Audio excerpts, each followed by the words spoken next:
Bonjour à toutes et à tous. Bienvenue dans ce troisième cours d'introduction à la programmation avec Java. Nous sommes actuellement au panorama de Mont-Saint-Aignan où nous avons une vue exceptionnelle sur la métropole de Rouen.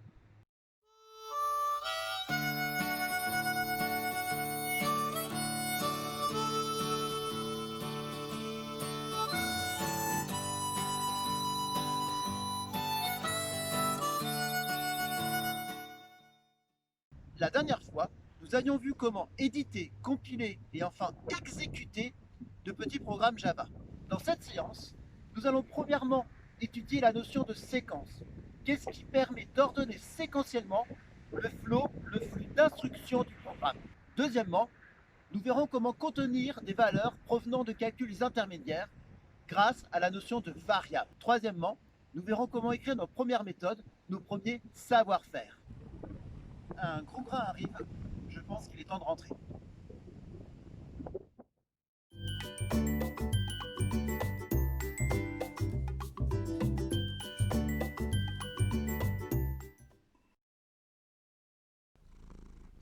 Nous avions vu précédemment qu'un bloc de code contenait entre autres des instructions. Celles-ci donnent des actions effectuées, ainsi que leur ordre d'exécution. Cela peut être considéré comme la structure narrative d'une histoire, une série d'instructions, les actions, mises et traitées les unes à la suite des autres. Pourquoi ordonner séquentiellement les actions, les calculs? Bonjour, petite voix off. Tout bonnement pour faciliter la lecture et donc la compréhension des codes, puisqu'une lecture standard d'un bloc, du haut vers le bas, permettra de connaître les actions du dit bloc. Notons qu'un bloc peut contenir d'autres choses que des instructions, comme des structures de contrôle ou des définitions. Par exemple, le bloc de notre classe, notre programme, contient la définition de la méthode principale. Nous y reviendrons à la fin de cette séance. Notons aussi que cet ordre d'exécution n'est pas toujours aussi strict. Les appels récursifs et plus tard ce qu'on appellera les processus légers peuvent partiellement modifier ce flot d'instructions. Mais cela est une autre histoire qui sera contée une autre fois. Pour l'instant, retenons une chose importante. Le point-virgule permet de terminer l'instruction. On le place principalement en fin de ligne. Il permet donc de mettre en séquence les instructions. Si nous voulons faire exécuter l'instruction I2 à la suite de l'instruction I1, il nous suffit d'écrire I1, point virgule, I2. Par exemple, revenons sur notre premier programme Hello World. Je lance un shell, je retourne dans mon dossier TP Java Hello, puis je lance JEdit. Je retrouve mon programme. Avec ce programme, nous pouvions faire afficher un petit texte. Si nous voulons maintenant faire afficher, par exemple, Hello 1, puis à la suite Hello 2, nous réinsérons tout simplement un autre appel à la méthode system.out.println. Et on modifie le texte à afficher.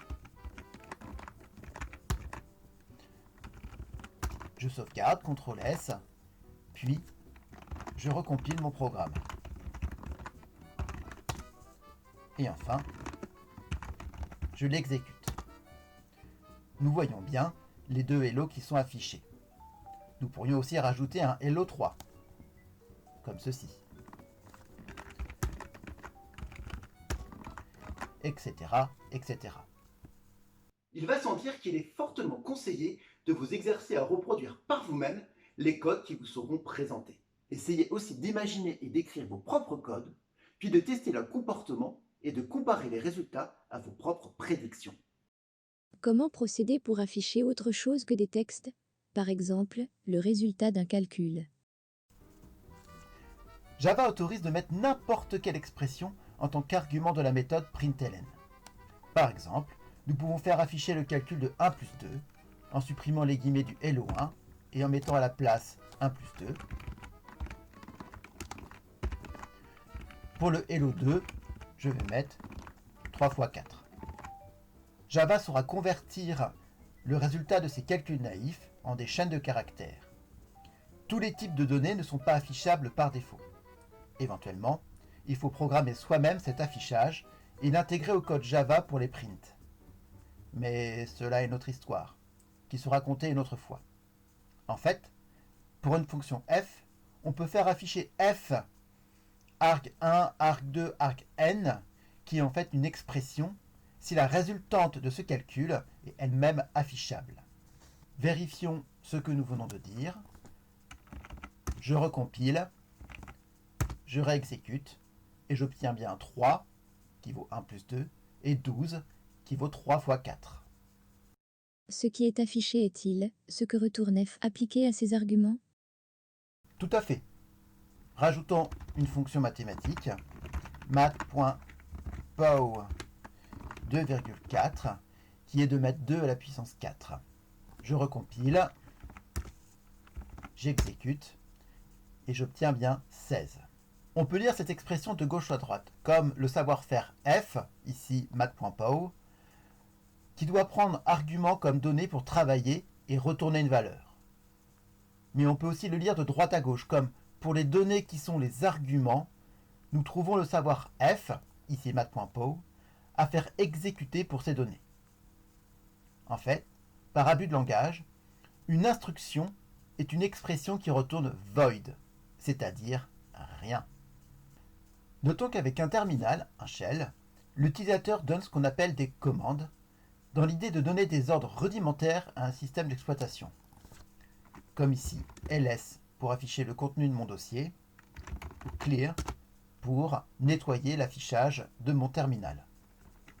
pwd me permet d'afficher le chemin complet de mon dossier.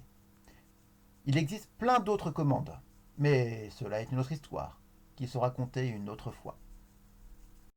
Dans ce contexte, qu'est-ce qu'une expression?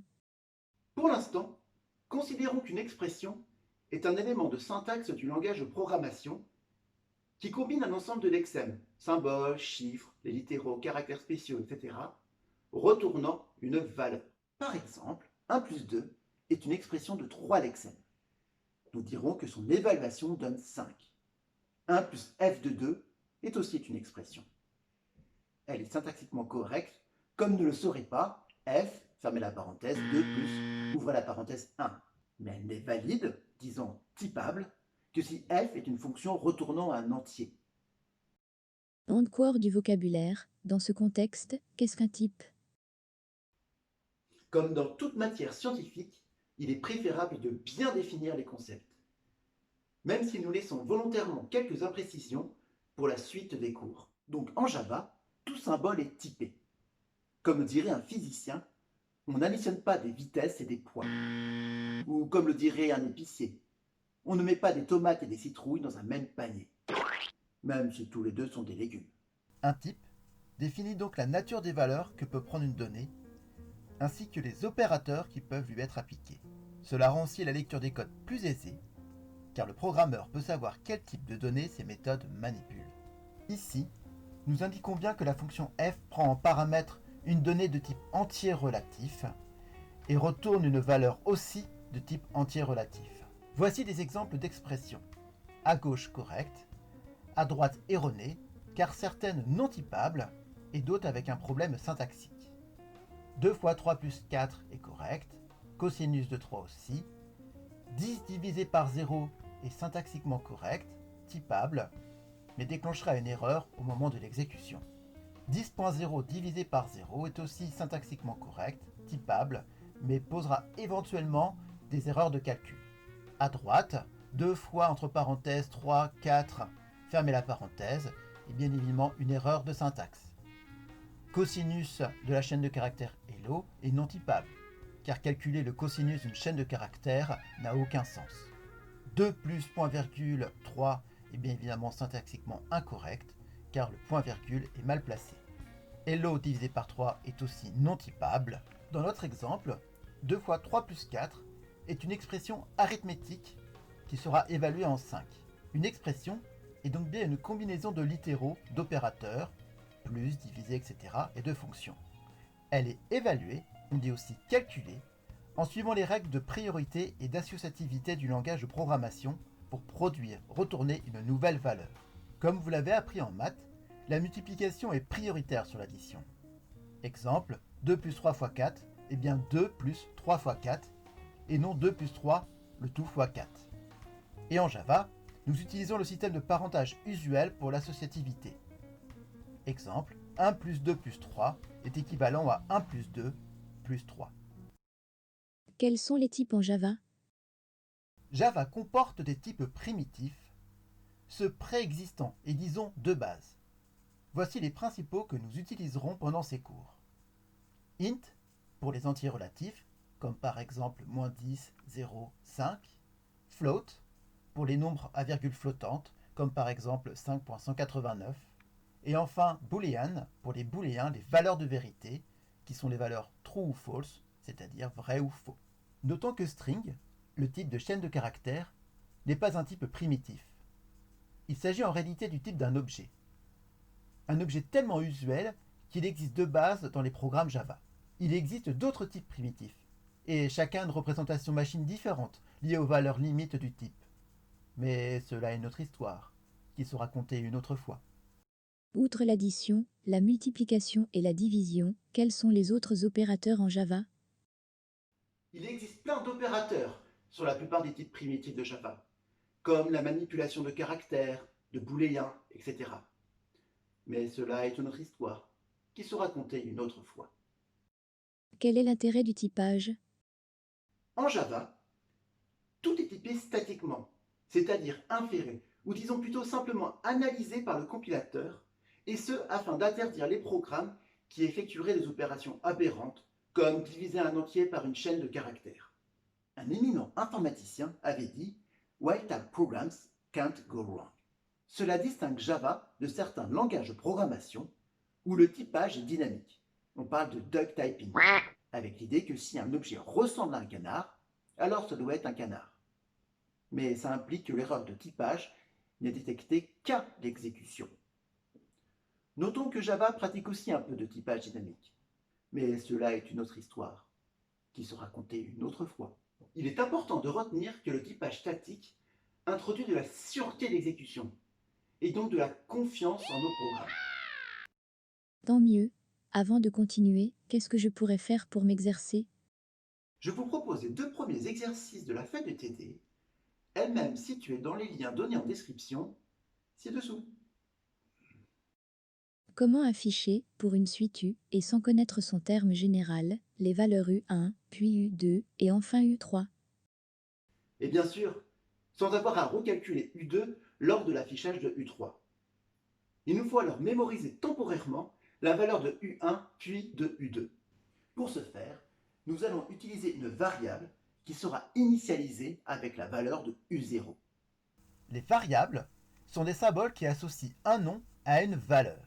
Ce nom est appelé identifiant et il doit être différent des mots réservés, les mots-clés. Il doit aussi être unique. On peut voir aussi cela comme une boîte portant un nom et contenant une valeur. Comme les symboles sont typés en Java, une variable l'est aussi. C'est donc un contenant comportant un nom, une donnée, une valeur d'un type défini à la déclaration de la variable. Et on trouve ainsi les associations nom de variable type valeur pour différentes variables. En Java, comme dans la plupart des langages, les variables peuvent changer de valeur au cours de l'exécution du programme. Il est néanmoins possible de figer cette valeur à l'aide d'un mot-clé. Cela donne ce qui est appelé des constantes, comme par exemple pi. Nous y reviendrons tout à l'heure. Notons que c'est un des principaux rôles du compilateur Java, pour un programme donné, de générer un code exécutable pour la JVM, où les variables sont associées à des adresses mémoire, c'est-à-dire un entier naturel qui désigne une zone unique de la mémoire, ou juste le début d'une zone. On parle aussi de case mémoire. Notons que le microprocesseur utilise aussi des registres, des cases mémoire spéciales qui servent en interne pour les calculs intermédiaires. Vous aurez plus de détails dans le cours d'architecture. Les variables x et y n'existent pas en tant que telles. Le compilateur génère un code lisant les valeurs à certaines adresses dans la mémoire de l'ordinateur, la RAM, comme ici, aux adresses 42 et 43. Une variable, comme prénom, n'existe pas non plus. On trouve plutôt, lors de l'exécution du programme, une zone mémoire qui contiendra les informations nécessaires pour notre valeur, ici notre chaîne Frédéric. Attention, en pratique, les strings en Java contiennent aussi d'autres informations et ont aussi une représentation plus compacte. Mais cela est une autre histoire, qui sera contée une autre fois. Pour déclarer une variable, tout d'abord j'indique le type. Prenons ici un entier relatif machine, un int, puis on donnera le nom, u, et enfin la valeur d'initialisation, disons ici 1. Est-il possible de mettre autre chose qu'une valeur? Une variable est une expression qu'elle représente une valeur contenue en mémoire. Donc u plus 6 est une expression qui sera évaluée en 7. Et puisqu'une expression est évaluée dans une valeur, l'expression peut être affectée à une variable.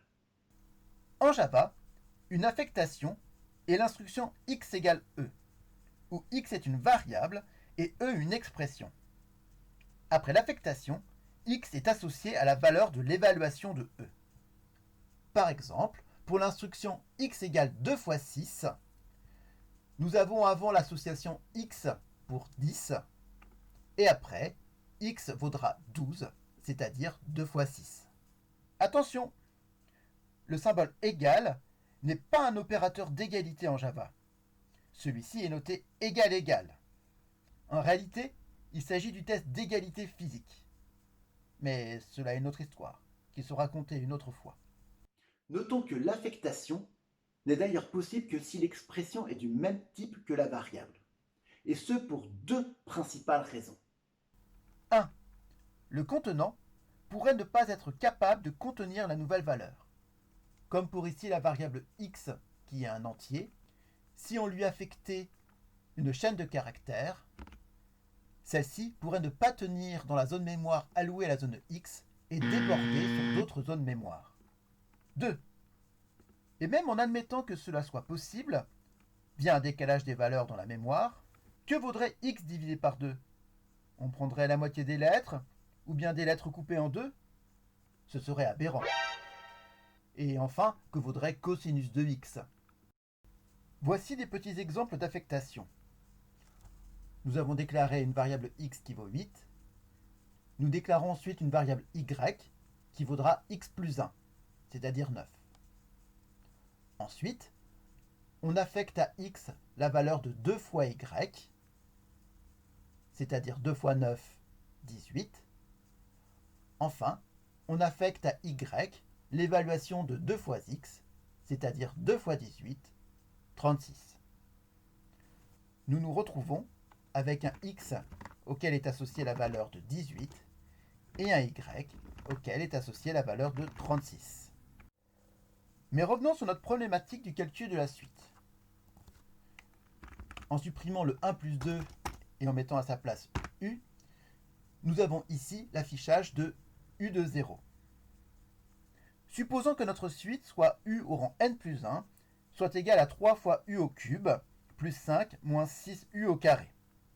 Alors, si on affecte à u l'expression 3 fois u fois u fois u moins 5 plus 6 fois u, nous affectons bien à u une nouvelle valeur de l'évaluation de la suite. On peut maintenant afficher u de 1. Recopions notre code afin d'avoir aussi l'évaluation puis l'affichage de u de 2.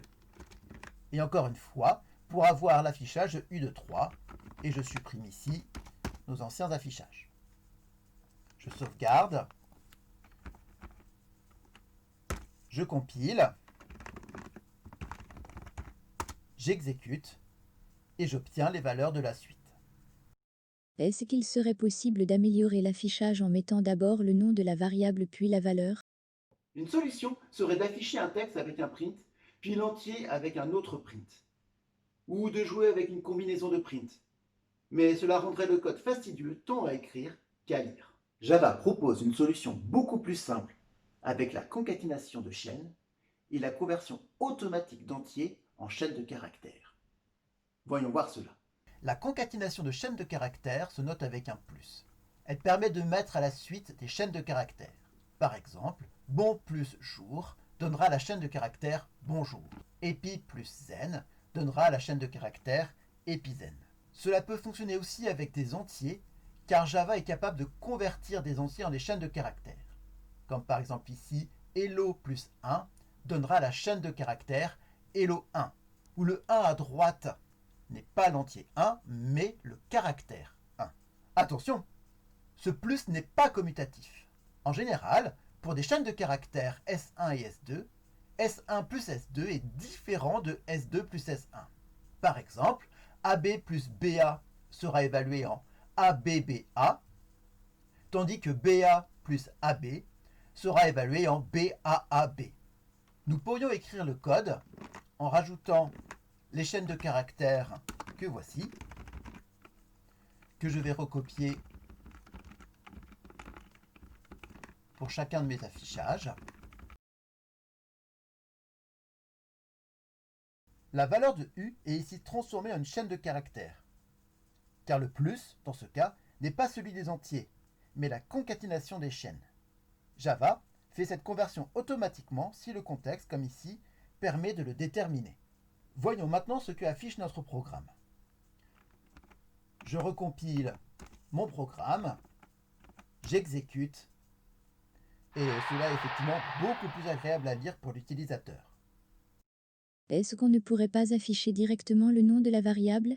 Car si je change de nom de variable, cela me force à changer l'affichage. Non. En effet, une variable est transformée par le compilateur en une adresse mémoire. Celle-ci ne porte pas de nom en tant que telle lors de l'exécution du programme. Est-ce possible d'avoir plusieurs variables? Tout à fait.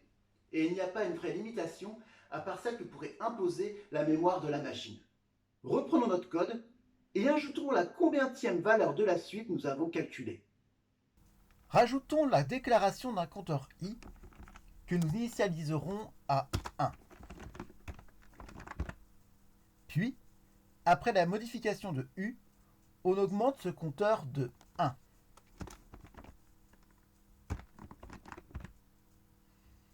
La nouvelle valeur de i sera la valeur actuelle de i plus 1. On affecte donc i plus 1 à i. Répétons cette opération pour chacune des affectations de u. Remodifions notre affichage afin de tenir compte de ce compteur. Pour cela, je rajoute ici une parenthèse, je ferme ma chaîne de caractères, je mets mon compteur u, puis je rouvre une chaîne de caractères et je ferme ma parenthèse. Remarquons que toutes les chaînes sont encore ici bien formées. Je remets cette modification sur chacun de mes affichages.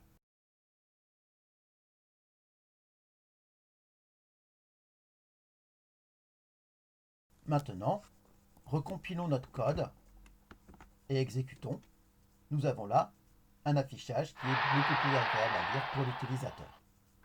Prenons maintenant une petite pause pour bien intégrer tout ce que nous venons d'aborder. I heard a siren from the docks. Saw a train set the night on fire. I smelled the spring on the smoky wind. Dirty old town, dirty old town. Revenons sur notre histoire de variables avec cet exemple classique. Notre épicier veut maintenant échanger, permuter le contenu de deux variables. Une variable x1 qui contient une tomate avec une variable x2 qui contient une citrouille. Si on écrit x1 affecté par x2 suivi de x2 affecté par x1, le contenu de x2, la citrouille, est alors affecté à x1, ce qui écrase la valeur de x1, c'est-à-dire la tomate. Nous obtenons alors deux citrouilles. Maintenant, utilisons une variable auxiliaire temp initialisée avec notre tomate. La variable auxiliaire permet de garder temporairement intacte notre tomate. Nous pouvons maintenant prendre le contenu de x2 pour l'affecter à x1 puisque nous avons sauvegardé notre tomate. Nous pouvons maintenant affecter le contenu du panier temp dans x2.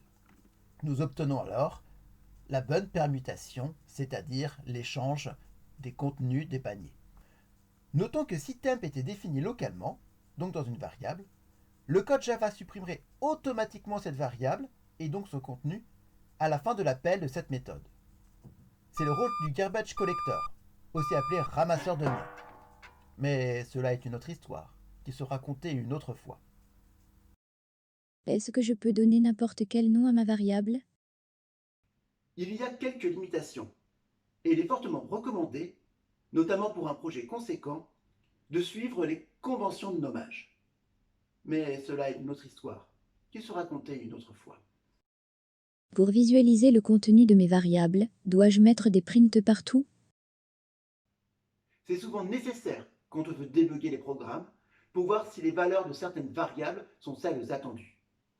Une technique classique est de mettre tous les affichages dans un fichier dit de log, puis de retracer à la main l'exécution pour chercher le problème. Des techniques plus sophistiquées existent, appelées tests unitaires. Mais cela est une autre histoire, qui sera contée une autre fois. Néanmoins, il existe un site libre d'accès appelé JavaTutor qui, pour des programmes rudimentaires, permet de visualiser le contenu des variables et d'exécuter le programme pas à pas, et donc de pouvoir s'arrêter quand on pense qu'il y a une erreur. Connectons-nous sur JavaTutor. Je recopie le code que nous venons d'écrire et je demande à visualiser l'exécution. Cela peut prendre quelques temps puisque nous pouvons être très nombreux à être connectés sur le site. En cliquant ici sur le bouton Next, on peut voir la création de la variable U1, puis celle de I1, les affichages et les modifications des variables. Maintenant ici, par exemple, I vaut 2 et U vaut 4. Si je continue à cliquer sur Next, les valeurs changent. Notons aussi qu'on peut revenir sur les précédentes étapes, ce qui est donc très pratique pour visualiser et comprendre l'évolution de nos programmes. Et tout à la fin, on voit que notre programme principal retourne void. Dans notre programme sur la suite U, ne pourrait-on pas éviter d'avoir à toujours recopier l'expression du calcul de U? Oui, il s'agit donc de programmer un nouveau savoir-faire, une nouvelle méthode, qui est une fonction retournant l'évaluation de U. Rappelons qu'une fonction prend 0 à plusieurs arguments, typés, et retourne aussi une valeur, elle aussi typée. Les types peuvent être tous différents. Par exemple, pour une fonction de PGCD, plus grand commun diviseur, la fonction peut prendre en paramètre deux entiers naturels et retourner, ici pourquoi pas, un float. Afin de varier les présentations, je continuerai avec l'éditeur de texte Sublime Text. Pour écrire une fonction qui calculera une nouvelle valeur de notre suite, commençons d'abord par mettre le mot-clé statique en dehors du code de la méthode main, mais dans le bloc de code de la classe. Nous détaillerons le sens de statique dans le cours de programmation objet. Nous aurions pu aussi mettre public devant statique, mais ce n'est pour l'instant pas nécessaire. Le savoir-faire est connu dans tout le bloc de notre classe, le programme, et n'a nul besoin d'être accessible pour l'instant dans une autre classe. Puis, nous mettons le type de retour, ici, un entier relatif, puis le nom de notre méthode, notre savoir-faire, disons calcul U. Puis en parenthèse, les arguments, chacun avec son type puis son nom. Les paramètres sont séparés par des virgules. Ici, en fait, nous allons avoir besoin que d'un seul paramètre que nous allons appeler UU. Nous pouvons alors commencer par écrire le bloc de code de la méthode calcul U. Le programmeur est libre de mettre autant d'instructions que nécessaire. Nous avons plusieurs solutions d'écriture. Commençons par la plus simple. Une fonction doit retourner une valeur. Pour ce faire, il faut utiliser le mot-clé return, suivi d'une expression. Cela retourne l'évaluation de cette expression. Notons aussi que cela termine l'exécution de la méthode. Dans notre cas, nous aurions return de l'expression où ici nous avons remplacé U par UU, point virgule. Nous pouvons aussi calculer qu'une fois UU fois UU qui apparaît, dans notre cas, 2 fois dans l'expression. Pour ce faire, utilisons une variable auxiliaire temporaire de nom, disons, UU carré, et qui sera aussi un int. Maintenant, nous pouvons modifier notre code en mettant UU carré. Notons que la plupart des compilateurs auraient généré un code exécutable pratiquant cette petite optimisation si ils détectent qu'elle en est bien une. Maintenant, reprenons notre code du main. Nous pouvons remplacer le calcul de UU par l'appel de notre nouvelle méthode, de notre fonction. Je retourne donc ici aux lignes 11, 14 et 17 afin de remplacer toute l'expression par le calcul de U pour la précédente valeur de U. Nous pouvons recompiler notre programme et l'exécuter. Les valeurs sont bien évidemment les mêmes. Quelles sont les fautes possibles? Il existe plusieurs erreurs possibles. Regardons ce qu'indique le compilateur Java. Par exemple, oublions le return. Nous pouvons voir que Java nous indique qu'à la ligne 5, il n'a pas trouvé de return pour la méthode calcul U. On peut aussi modifier par exemple l'affichage en oubliant un guillemet. D'ailleurs ici, on voit déjà que Sublime Text détecte ce n'est pas normal. Si je compile, le compilateur nous indique qu'à la ligne 10, il manque des guillemets. Faisons maintenant une erreur de type. Remplaçons l'entier 1 par la chaîne de caractères qui est juste 1. Le compilateur Java nous indique qu'à la ligne 9, il y a un problème de compatibilité de type. La chaîne de caractères ne peut pas être convertie en un entier. Rajoutons un autre argument à calcul U, comme par exemple I, lors de l'appel. On compile. Le compilateur Java nous indique que la méthode calcul U ne prend qu'un seul entier, alors que nous venons d'en fournir 2. Il existe plein d'autres erreurs possibles. Je vous laisse découvrir par vous-même quelles erreurs vous pouvez faire. Est-ce qu'il est possible d'avoir plusieurs méthodes? Tout à fait. Et je dirais même heureusement. On peut ainsi diviser le travail pour soi ou entre collègues, chacun travaillant sur un savoir-faire en particulier. Par exemple, ici, calcul U serait le travail de Bob, tandis que l'affichage serait le travail de Mallory. Ici, Mallory écrit une méthode ne retournant rien. C'est ce qu'on appelle dans certains langages une procédure. Le paramètre doit-il forcément s'appeler U afin de ne pas être confondu avec la variable U? Non. Il nous faut maintenant parler de la portée des variables, c'est-à-dire l'étendue de code au sein de laquelle une variable liée existe. Pour faire simple, la portée d'une variable est le bloc où elle a été déclarée, ainsi que les sous-blocs. De même, les arguments d'une méthode sont liés au bloc de la méthode. Java interdit de déclarer une variable qui a déjà été liée. Par exemple, dans le code de ma fonction, on trouve deux paramètres, A et B. Dans le bloc, je peux déclarer new A. Par contre, je ne peux pas redéclarer une variable A. Dans le premier sous-bloc, je ne peux pas redéclarer une variable new A, mais je peux déclarer une variable new B. L'affichage donnera 10 plus combien vaudrait A plus 10. Dans le deuxième sous-bloc, je peux déclarer de nouveau un new B, puisque le premier new B était local au sous-bloc. Dans le sous-sous-bloc, il m'est interdit de redéclarer un new B, de redéclarer un A, mais je peux redéclarer une nouvelle variable locale appelée ici. L'affichage nous donnera la valeur de new A plus celle de new B plus ici. Enfin, en dehors du sous-sous-bloc, ici n'existe plus, puisqu'il a été déclaré dans le sous-sous-bloc. De même, il est interdit d'utiliser new B, puisque deux fois il a été déclaré dans des sous-blocs et non pas dans le bloc complet. Peut-on définir une variable dans le bloc d'une classe? Oui, mais en la rendant statique. Sinon, elle devient ce qu'on appelle un champ. Mais cela est une autre histoire, qui sera contée une autre fois. Une variable accessible par plusieurs méthodes est dite globale par opposition aux variables locales des méthodes. Elle est donc modifiable par plusieurs méthodes, ce qui peut être difficile à gérer, et c'est donc en général pas recommandé. Pour ce faire, on peut empêcher toute affectation de la variable globale en mettant devant le mot-clé final, ce qui en fait une constante. Cela est utile en mathématiques ou dans le domaine de la physique. Pensons à des constantes comme par exemple la gravité. Autre exemple, java.math.pi pour définir la constante pi. Reprenons notre code en rajoutant une constante quelconque.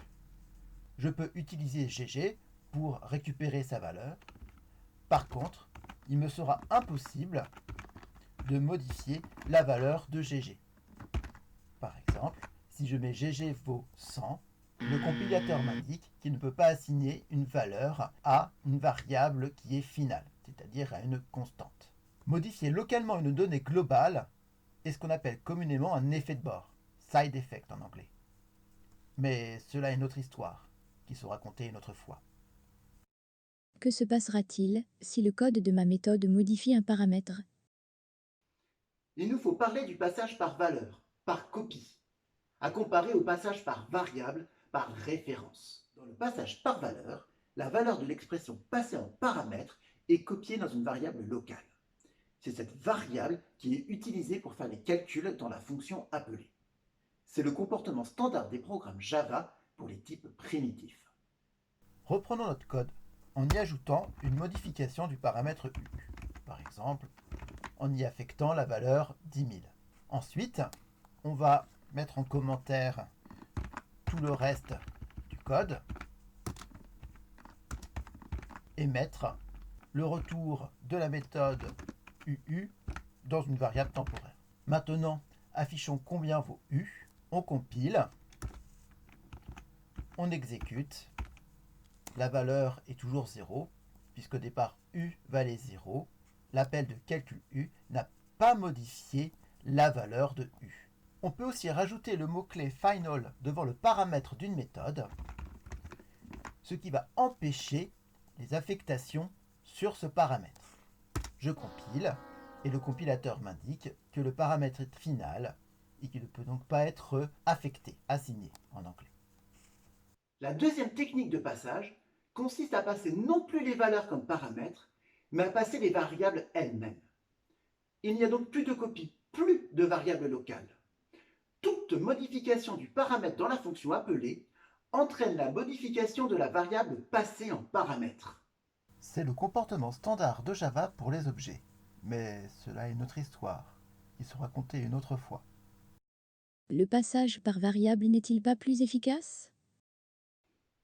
Les passages par variable sont plus rapides et plus économes en mémoire que les passages par valeur, puisque les étapes de la création de la variable locale et de la copie de la valeur ne sont pas effectuées. Néanmoins, des passages par valeur permettent d'éviter de détruire par mégarde les variables passées en paramètres. Avec les objets Java, si l'on veut se prévenir de ces destructions accidentelles, il faut utiliser le mot-clé final, qui forcera le compilateur Java à refuser les codes engendrant de telles destructions. Mais cela est une autre histoire, qui sera racontée une autre fois. Allons un peu nous dégourdir les jambes.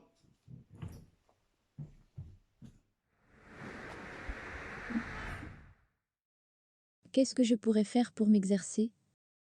Je vous propose la suite des exercices de la feuille de TD, celle qui est donnée dans la description. Pourriez-vous synthétiser? Voici un petit récapitulatif des notions abordées aujourd'hui.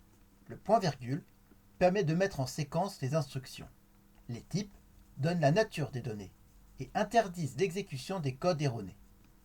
Les variables permettent de mémoriser des données temporaires.